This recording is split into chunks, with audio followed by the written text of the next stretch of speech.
What's up, guys? I'm broghan. First off, I'd like to say it is an honor to get the privilege to do a student testimony for y'all. I'm going to start off about myself. I'm a graphic design major here at Northwest. I enjoy drawing, painting, designing, and really anything creative.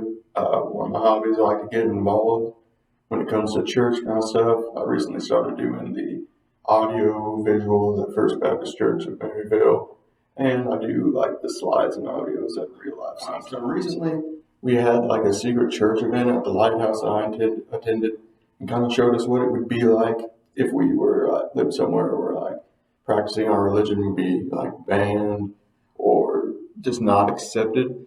This is why I thought it'd be a good idea to go over some of the stuff in Daniel 6 and maybe give like a brief summary of that.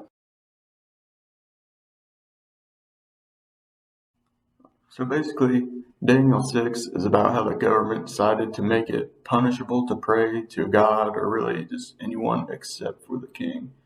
Like it says here in Daniel 6, verse 7, the royal administrators, the prefects, the satraps, and advisors, and governors have all agreed that the king should issue an edict and enforce the decree that anyone who prays to any god or human being during the next 30 days, except to you, your majesty, shall be thrown into the lion's den. This is just like that secret church event because now no one's legally allowed to worship God, and they now have a reason to punish Daniel. So long story short, in Daniel 6, they throw him into the lion's den, they seal it, stood outside with guards so he couldn't escape. But at the end, as you probably know, he ends up alive. And as it says here in, Daniel 6, verse 22 through 24, it says, my God sent his angel, and he shut the mouths of the lions. They have not hurt me because I was found innocent in his sight. Nor have I ever done any wrong before you, your majesty. 23 says, the king was overjoyed and gave orders to lift Daniel out of the den. And then Daniel was lifted from the den, no wounds found on him because he had trusted in God.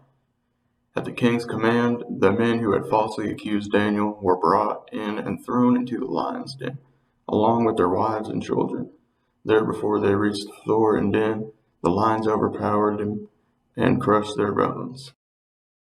So I also think it's important to go over what the king says after this, and he says in verse 26, I issue a decree that in every part of my kingdom people must fear and reverence the God of Daniel, for he is a living God and endures forever. His kingdom will not be destroyed. His dominion will never end. And I think this chapter is important because not only does it relate to what we did at the secret church event, but it also tells us that like no matter what situation we get into, we can trust God and he can get us through it.